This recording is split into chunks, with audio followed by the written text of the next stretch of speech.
Ju mirëpresim në aktivitet të veçantë kushtuar 100 vjetorit të Bankës së Shqipërisë dhe sot do të shfaqim 2 dokumentarët e serisë që ne i kemi kushtuar këtij përvjetori. Së bashku do të shohim 2 dokumentarët e radhës. Dokumentari i parë i kushtuar Bankës Kombëtare të Shqipërisë në vitet e saj në vitet 1925-1945, ndërsa në periudhën e vitit 1945-1992, kur krijohet Banka e Shtetit Shqiptar, do të kalojmë tashmë në një realitet tërësisht tjetër. Ne si vjet kemi celebruar 100 vjetorin e themelimit të Bankës së Shtetit Shqiptar, Bankës së Shqipërisë që quhet sot. Edhe kemi ndërmarrë një sër aktivitetesh për të celebruar këtë event, për ta sjellë edhe në vëmendjen e publikut, jo vetëm për ta mbajtur në rrethet e bankierëve apo në rrethet e aktorëve të tregjeve financiare. I përdorim këto arsye për të grumbulluar, sidomos me studentët, se kemi fokus të punës tonë gjithvjeçare, sepse duam të gjejmë rastin të ndajmë disa informacione me ju. E kemi pjesë të misionit që kemi vënë vetes për të ndihmuar publikun të rrisë nivelin e edukimit financiar.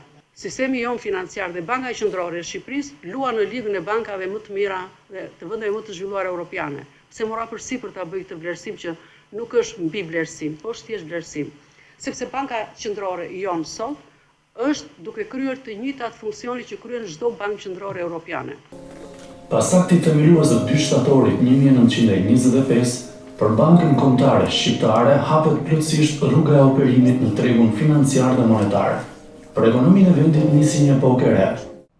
Falenderoj Bankën e Shqipërisë që na ka ftuar ne student për këtë aktivitet të sotshëm, ku gjatë këtij aktiviteti u prezantuan 2 dokumentarë të ndryshëm, të cilët na dhanë mjaft informacione informuese.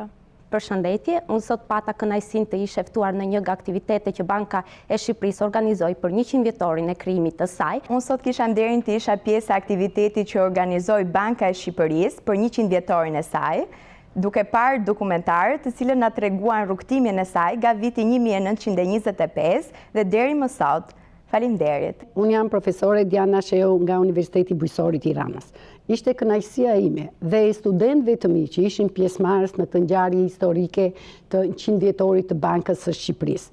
Kjo do t'ju vlente studentëve jo vetëm që të njihnin historinë e Bankës së Shqipërisë, por do t'i motivonte ata që të mësojnë më shumë në degën e ekonomiksit dhe të financave dhe do t'i motivonte për të mësuar që nesër mund t'jenë edhe ata pjesëmarrës dhe pjesëtar të Bankës së Shqipërisë. Unë jam Edmond Kadiu, vi nga Fakulteti i Ekonomisë dhe Agrobiznesit, Universiteti Bujësor i Tiranës. Sot shoqëruam një grup studentësh nga 2 programe, financa dhe kontabiliteti dhe ekonomiksi, të cilët asistuan në 2 dokumentar ku bën një përshkrim të 100 viteve të fundit të historisë së Bankës Shqipërisë dhe ku kuptuam 3 etapa të rëndësishme në të cilët ky institucion i rëndësishëm ka kontribuar në shtetformimin dhe në gjithë sistemin ekonomik dhe financiar të vendit. E konsiderojmë me shumë rëndësi dhe një hapje apo një gjetje nga institucioni juaj për të përfshirë burimet njerëzore të cilët do kontribuojnë në jo vetëm sistemin bankar, por edhe në konsolidimin dhe në zhvillimin e vazhdueshëm ekonomik të vendit.